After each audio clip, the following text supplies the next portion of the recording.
नमस्ते, प्रणाम all of you. आप सभी को प्रणाम।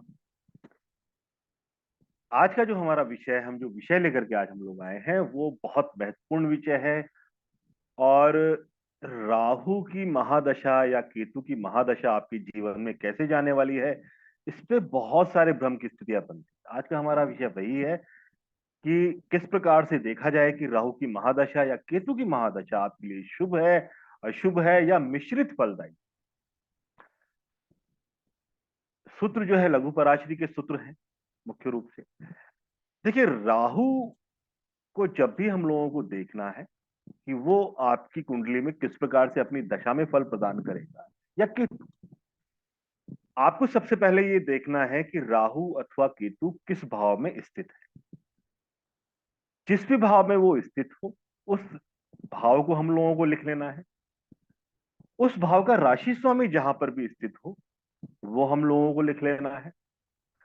और उस भाव का यदि दूसरा भाव भी है, मतलब उसके स्वामित्व में यदि कोई दूसरा ग्रह भी आ रहा है या भाव आ रहा है, तो वो भी हम लोगों को लिख लेना है। मतलब ये हुआ कि मान लीजिए कि शुक्र की राशि के अंदर आपका किसी का राहु स्थित है, तो हम लोगों को शुक्र की दोनों राशियां लिखनी है और प्लस शुक्र की जहां पर स्थिति है वो हम लोगों को देखनी है।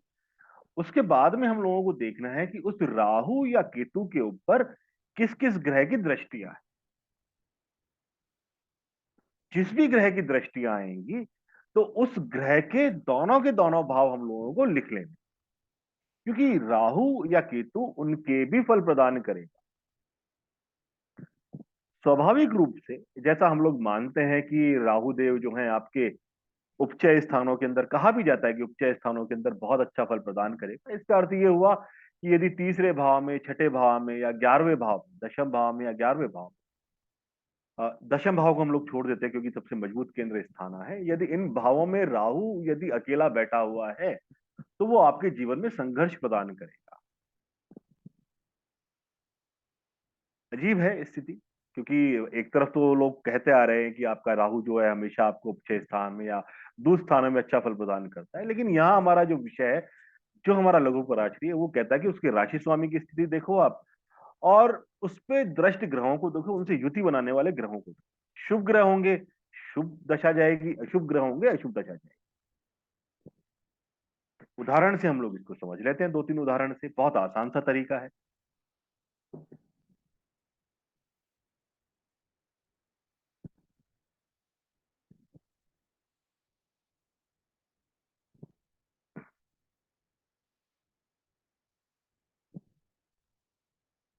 एक कुंडली ले लेते हैं हम लोग।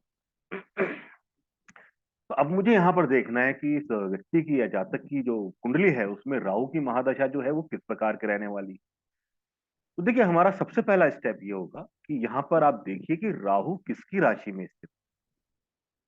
तो जो सामने आपके कुंडली लगी हुई है, इसमें आप देखेंगे कि राहु जो है लाभ स्थान में स्थित है।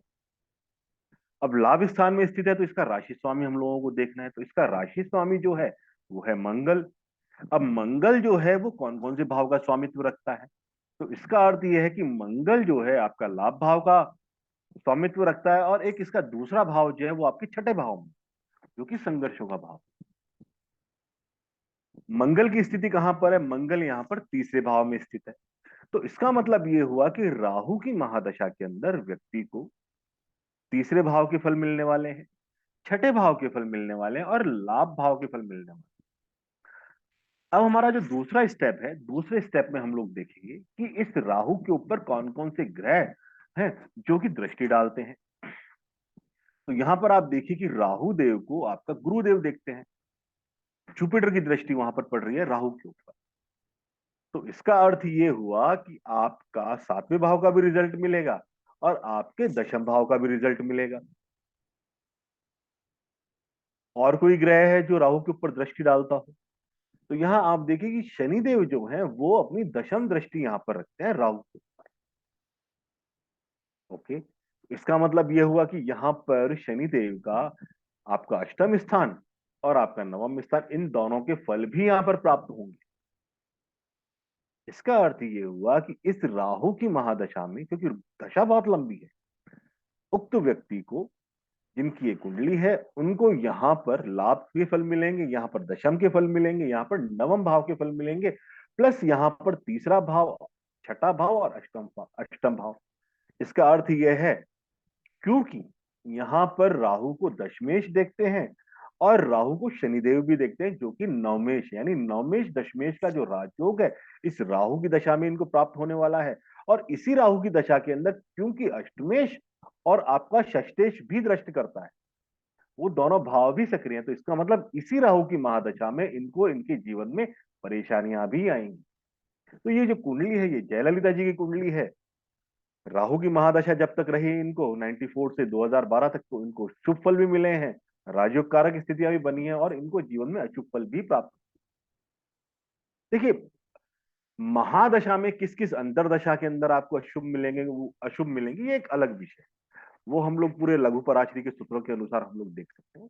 लेकिन एक मोटा आकलन यदि हम लोगों का लगाया जाए कि महादशा स्वामी किस प्रकार का फल देगा, राहु अथवा केतु, उसका ये बेस्ट तरीका है और बहुत आसान तरीका है। किसी भी कुंडली में आप देख सकते हैं। एक कुंडली और हम लोग ले लेते हैं एग्जाम्पल के तौर पर। यहां पर देखिए कुंडली आपके सामने है।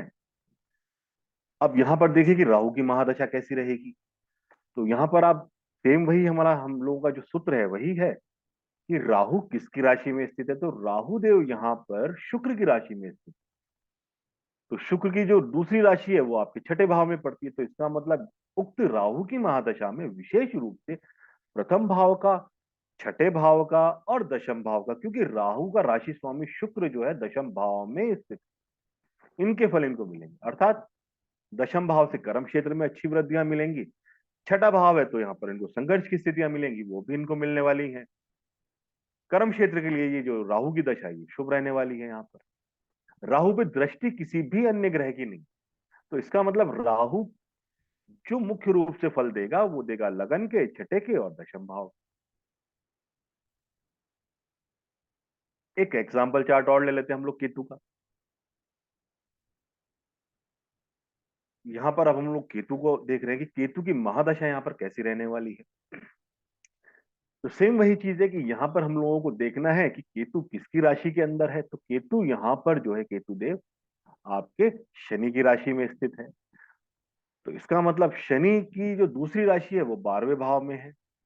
अर्थात इस केतु की महादशा में जो फल मिलने वाले हैं वो आपके 12वें भाव के मिलेंगे, मजबूत होकर के आपके लगन भाव के मिलेंगे। और इसका राशि स्वामी जो है शनि वो चतुर्थ भाव में। तो इसका मतलब चतुर्थ भाव के फल मिलेंगे।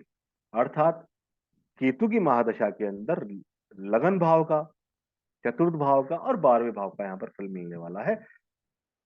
शुभ फल मिलेगा क्योंकि केंद्र भाव दोनों के दोनों एक्टिव हैं। आपका लगन भाव एक्टिव हो, आपका चतुर्थ भाव एक्टिव। तो इसी तरीके से आप किसी भी कुंडली में जाकर के आपका राहु या केतु आपका किस प्रकार से आपको फल देंगे, डरिए मत। बहुत से लोग डरते हैं कि केतु की महादशा आने वाली है तो उनको घबराहट हो जाती है, ऐसा नहीं होता। ज्यादातर कुंडलियों के अंदर आप देखेंगे राहु और केतु के जो दशाएं हैं उनके अंदर शुभ फल भी मिलेंगे और अशुभ फल भी मिलेंगे, क्योंकि उनके संबंध जो हैं शुभ घरों के स्वामियों से भी होते हैं और अशुभ घर के स्वामियों के साथ में भी बनते हैं। कुछ विशेष कुंडलियां ऐसी बनती है कि जहां पर मान लीजिए कि अशुभ के साथ में ही बन रहे हो, तो वो जब भी दशा का प्रारंभ होता है वहां पर व्यक्ति को परेशानी आती है। पूरी दशा के अंदर ऐसा नहीं होता कि व्यक्ति को परेशानियां हैं। महादशा के फल अलग प्रकार से देखे जाते हैं कि महादशा आपकी कैसी जाएगी ओवरऑल, और उसमें अंतर दशाएं आपकी किस प्रकार से जाएंगी, उसके लिए सूत्र बहुत डिफरेंट डिफरेंट है। आई होप यहाँ पर आप लोगों को समझ में आएगा कि राहु की दशा और केतु की दशा आप किस प्रकार से देख सकते हैं, समझ सकते हैं। बहुत आसान तरीका है। धन्यवाद। नमस्कार।